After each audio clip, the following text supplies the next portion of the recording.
नाम आपने तो जरूर सुना होगा। ये मध्य प्रदेश के जीवनदायिनी नर्मदा नदी पर बना एक विशाल बांध है।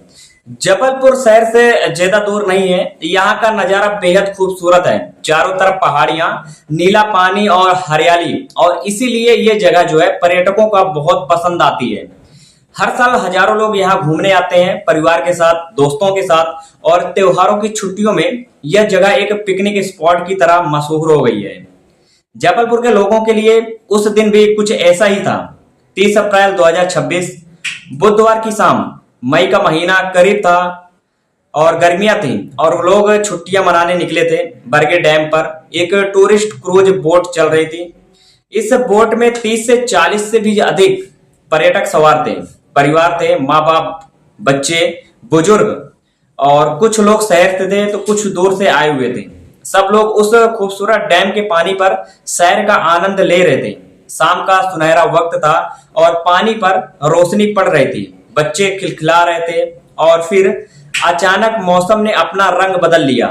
देखते ही देखते आसमान में काले बादल छा गए, तेज आंधी चलने लगी और हवा की जो रफ्तार थी वो 60 से 65 किलोमीटर प्रति घंटे से चल रही थी। अगर आप सोच रहे हो कि ये कितनी तेज होती है, तो समझिए जब 50 किलोमीटर प्रति घंटे की हवा चलती है तो छोटे पेड़ हिलने लगते हैं, छत पर रखा सामान उड़ जाता है। अब सोचिए पानी के बीच में एक बोट पर जब इससे भी तेज हवा आए तो क्या हाल होगा। नर्मदा का पानी जो थोड़ी देर पहले शांत था, अचानक उफनने लगा। लहरें ऊंची होने लगी, बोट हिलने लगी, लोग डरने लगे, बच्चे रोने लगे, और फिर कुछ ही सेकंडों में वो बड़ी क्रूज बोट एक तरफ झुकी और पलट गई, पानी में डूब गई। जो लोग उस पर सवार थे वे सब पानी में गिर गए, और कुछ तैरना जानते थे तो कुछ नहीं। कुछ बच्चे थे तो कुछ बुजुर्ग थे, और उस डूबती बोट के अंदर पानी के नीचे जिंदगी और मौत की जंग शुरू हो गई। दोस्तों, ये सुनकर दिल भारी हो जाता है, लेकिन ये सच है और इस सच को हमें समझना होगा। इसलिए आज हम इस पूरी घटना को विस्तार से समझाएंगे और हम जानेंगे कि हादसा कैसे हुआ, कौन कौन से लोग उसमें थे और कितने लोग बचे, कितने लोग नहीं बचे, और सबसे जरूरी जो बात है कि ये हादसा हुआ क्यों। क्या ये सिर्फ एक मौसम का कसूर था या फिर इसके पीछे और भी कई कारण थे। तो चलिए शुरू से समझते हैं। बरगी डैम पर टूरिस्ट बोट चलाना कोई नई बात नहीं थी। ये एक स्थानीय पर्यटक सुविधा थी। लोग पैसे देकर बोट की सवारी करते थे, डैम का नजारा देखते थे और वापस आ जाते थे। ये सुविधा पहले से चल रही थी और स्थानीय प्रशासन को इसकी जानकारी थी। लेकिन 30 अप्रैल की शाम को जब ये बोट रवाना हुई तब मौसम पहले से खराब होने के संकेत थे। ये एक बहुत बड़ी बात है। मौसम विभाग ने उस दिन आंधी और तूफान की चेतावनी भी दी थी, यानी कि पहले से पता था कि मौसम बिगड़ सकता है। लेकिन इसके बावजूद बोट को रवाना किया गया क्यों? ये सवाल बहुत बड़ा है। क्या उन्हें लगा कि थोड़ी देर में वापस आ जाएंगे? क्या उन्होंने चेतावनी को गंभीरता से नहीं लिया? क्या पैसों की लालच में सुरक्षा से समझौता हुआ? इन सवालों के जवाब अभी भी ढूंढे जा रहे हैं। और दोस्तों, एक और बात जो सामने आई है कि बोट पर सवार लोगों को लाइफ जैकेट नहीं दी गई थी। लाइफ जैकेट वो जैकेट होती है जो पानी में डूबने से बचाती है, और आप लाइफ जैकेट पहने हो और पानी में गिरे तो वो आपको ऊपर रखती है। ये एक बुनियादी सुरक्षा उपाय है। दुनिया भर में हर देश में पानी पर चलने वाले किसी भी वाहन में यात्रियों को लाइफ जैकेट देना अनिवार्य होता है। लेकिन उस बोट पर यह नहीं था। ये था तो लोगों को पहनाया नहीं गया। सोचिए, अगर उस बोट पर सवार हर व्यक्ति के पास लाइफ जैकेट होती तो शायद उतने लोग नहीं मरते। शायद वो माँ जो अपने बच्चे को सीने से लगाए हुए मिली वो बच जाती।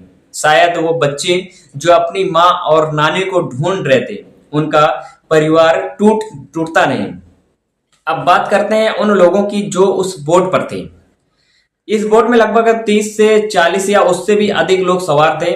अलग अलग रिपोर्टों में संख्या थोड़ी अलग अलग बताई जा रही है, लेकिन ये तय था कि बोट में बहुत लोग थे। कुछ लोग कह रहे थे कि बोट की क्षमता से ज्यादा लोग उस पर सवार थे, यानी कि ओवरलोडिंग। ये भी एक बड़ा कारण बना हादसे का। और जब बोट पर जरूरत से ज्यादा लोग हो तो उसका संतुलन बनाए रखना मुश्किल हो जाता है। और जब ऊपर से तेज हवा और ऊंची लहरें आए तो वो संतुलन बिल्कुल बिगड़ जाता है। उन लोगों में से कई परिवार थे जो एक साथ घूमने आए थे। माँ बाप और उनके बच्चे नाना नानी के साथ छुट्टी मना रहे थे। किसी के लिए ये पहली बार था तो किसी के लिए वो डैम पर आए थे। किसी के बच्चे पहली बार बोट पर बैठे थे। ये खुशी का माहौल था और ये खुशी कुछ ही देर में एक बड़े दुख में बदल गई। जब बोट पलटी तो पानी में अफरा तफरी मच गई। लोग चीखने लगे। कुछ ने तैरने की कोशिश की तो कुछ बोट को पकड़ते पकड़ते रहे। कुछ पानी में डूबने लगे तो किनारे पर जो लोग थे वो देखते रहे और मदद के लिए चिल्लाते रहे। खबर फैली तो आसपास के लोग दौड़ पड़े। स्थानीय मछुआरे और मजदूर जो है सबसे पहले पहुंचे। इन लोगों ने अपनी जान की परवाह भी किए बिना पानी में छलांग लगाई, रस्सियां फेंकी, तैरकर लोगों को बाहर निकाला। इन साधारण लोगों ने जो किया वो किसी बड़े हीरो से कम नहीं था। उनके पास ना कोई ट्रेनिंग थी, ना कोई उपकरण, बस एक इंसान का दूसरे इंसान के लिए दिल। थोड़ी देर बाद पुलिस आई, फिर एनडीआरएफ यानी राष्ट्रीय आपदा प्रतिक्रिया बल की टीम पहुंची। गोताखोर उतरे। रात भर बचाव कार्य चला। अंधेरे में, तेज हवाओं में पानी के अंदर जो है लोगों को ढूंढने की कोशिश होती रही। कुल मिलाकर 20 से 28 लोगों को बचाया जा सका, लेकिन लगभग 9 लोगों की मौत की पुष्टि हुई है और कई लोग जो है वो लापता बताए गए। लापता का मतलब है कि ना तो उनका शव मिला ना वो जीवित मिले। जब कोई अपना लापता हो तो वो दर्द मौत की खबर से भी ज्यादा तकलीफ दे होता है, क्योंकि आप ना रो सकते हैं न चैन से बैठ सकते हैं, बस इंतजार करते रहते हैं। दोस्तों, अब मैं आपको कुछ ऐसी कहानियां बताता हूं जो इस हादसे में सामने आई है। ये कहानियां दिल को हिला देने वाली है, लेकिन इन्हें सुनना जरूरी है क्योंकि इनके पीछे असली इंसान है, असली परिवार है। पहली कहानी एक माँ की। जब बोट पलटी और लोग पानी में गिरे तो एक माँ ने अपने छोटे बच्चे को सीने से लगा लिया। वो बच्चे को छोड़ना नहीं चाहती थी। माँ की यही फितरत होती है, चाहे कितनी भी मुसीबत आए वो अपने बच्चे को खुद से अलग नहीं होने देती। लेकिन पानी की लहरों से लड़ते लड़ते उस माँ की ताकत जवाब दे गई और जब उसे पानी से निकाला गया तो वो अपने बच्चे को सीने से लगाए हुए थी, लेकिन दोनों की सांसें रुक चुकी थी। ये दृश्य सोचकर ही आंखें भर आती हैं। जो दूसरी कहानी थी कि एक बच्ची की। हादसे के बाद जब कुछ लोगों को किनारे पर लाया गया तो एक छोटी बच्ची मिली। वो रो रही थी, घबराई हुई थी। उसने बताया, माँ नहीं मिल रही है, भाई नहीं मिल रहा और नानी की मौत हो गई है। एक छोटी सी बच्ची के मुंह से ये सुनकर वहां मौजूद हर इंसान का दिल भारी हो गया। ये बच्ची अकेली थी उस भीड़ में। उसके आसपास अजनबी थे, उसके अपने पानी में थे। जो तीसरी कहानी थी कि एक बुजुर्ग की। 70 साल के एक बुजुर्ग भी उस बोट पर थे। जब बोट पलटी तो वो उसके अंदर फंस गए थे। 3 घंटे तक वो बोट के भीतर रहे, पानी के बीच अंधेरे में अकेले। उनके पास ऑक्सीजन बचा हुआ था। एक छोटी सी जगह में वो 3 घंटे तक उम्मीदें नहीं छोड़ी और जब गोताखोर पहुंचे तो वो जिंदा मिले।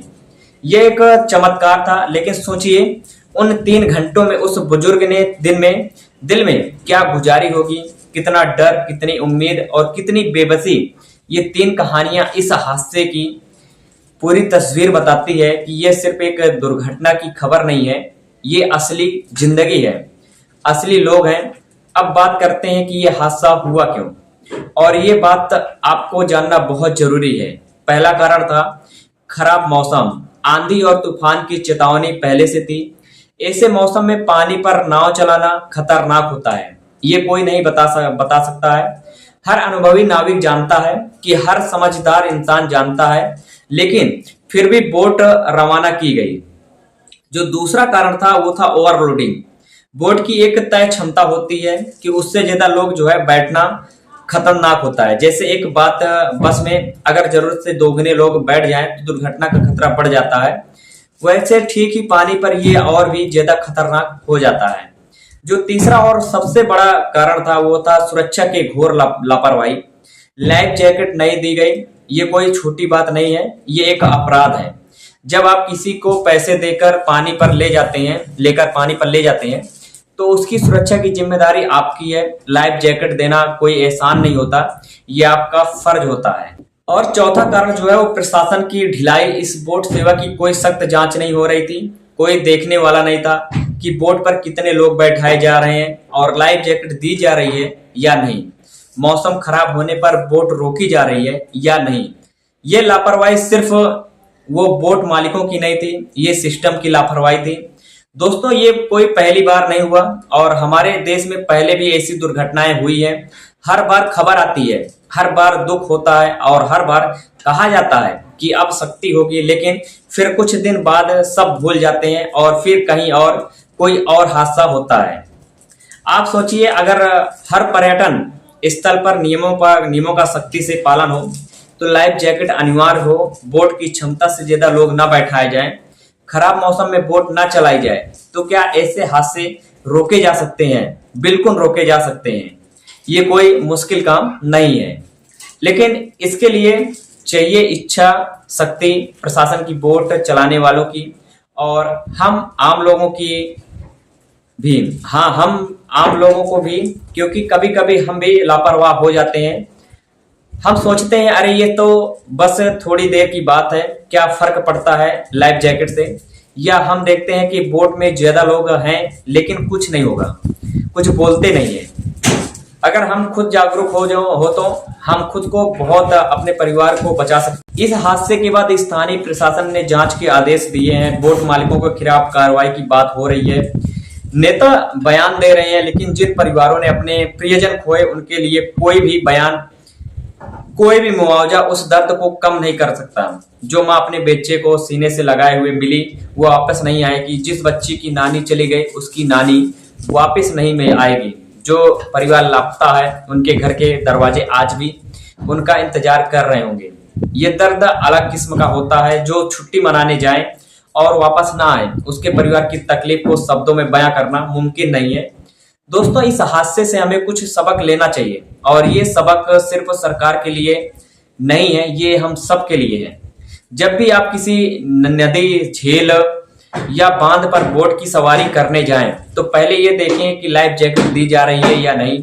अगर नहीं दी जा रही है तो मना कर दें, अपनी जान से बड़ा कोई मनोरंजन नहीं है। या देखें कि बोट पर कितने लोग हैं, अगर जरूरत से ज्यादा लोग हो तो अगली बोट का इंतजार करें। मौसम का ध्यान रखें, अगर आसमान में बादल हो, हवा तेज हो, तो पानी पर जाने से बचें और अपने बच्चों को, बुजुर्गों को, परिवार को ये बात समझाएं। ये छोटी छोटी बातें हैं, लेकिन यही बातें जान बचाती है। अब मैं आपको आता हूं उन बहादुर लोगों की बात पर जिन्होंने उस रात किनारे पर खड़े होकर चैन से नहीं देखा। वो जो लोग खुद पानी में कूद गए बिना किसी लाइफ जैकेट के, बिना किसी ट्रेनिंग के। स्थानीय मजदूर, मछुआरे, आसपास के लोग, इन्होंने जो किया वो इंसानियत की सबसे खूबसूरत मिसाल है। जब सरकारी मदद पहुंचने में वक्त लगता है, जब सिस्टम धीमा चलता है, तब यही आम इंसान होते हैं जो सबसे पहले आगे आते हैं। इनके पास ना कोई पद था, ना कोई पुरस्कार की चाहत, बस एक जज्बा था कि सामने कोई डूब रहा है और हमें बचाना है। इन लोगों को नमन। एनडीआरएफ की टीम और पुलिस भी रात भर काम करते रहे। गोताखोरों ने अंधेरे में, ठंडे पानी में घंटों काम किया। ये भी आसान नहीं था। इन सबको भी सलाम है। दोस्तों, जब ऐसे हादसे होते हैं तो हम सब दुखी होते हैं, टीवी पर खबर देखते हैं, दिल भारी होता है और फिर जिंदगी आगे बढ़ जाती है। लेकिन जिन परिवारों पर गुजरी, उनकी जिंदगी वहीं रुक जाती है। उनके लिए वो तारीख 30 अप्रैल 2026 हमेशा के लिए एक काला दिन बन जाती है। दोस्तों, अगर ये वीडियो देखने के बाद आप किसी एक भी इंसान को ये बात बताएं कि बोट पर लाइफ जैकेट लेना जरूरी है, कि मौसम खराब हो तो पानी पर मत जाओ, तो शायद किसी की जान बच जाए। बरगी डैम का ये हादसा हमें ये सिखाती है कि जिंदगी बहुत नाजुक है, एक पल में सब बदल सकता है। जो लोग उस शाम हंसते हुए बोट पर चढ़े थे, उन्होंने नदी नहीं सोचा था कि ये उनकी आखिरी सैर होगी। लेकिन ये भी सच है कि इंसान का हौसला बहुत मजबूत होता है। दोस्तों, अगर ये वीडियो आपको अच्छा लगा तो इसे अपने परिवार और दोस्तों के साथ जरूर शेयर कीजिए, ताकि ये जरूरी जानकारी ज्यादा से ज्यादा लोगों तक पहुंचे। और अगर आप चाहते हैं कि हम ऐसे ही और जरूरी खबरें और जानकारियां लाते रहें, तो हमारे चैनल को सब्सक्राइब करना मत भूलिए। ध्यान रखिए अपना और अपने परिवार का। नमस्ते।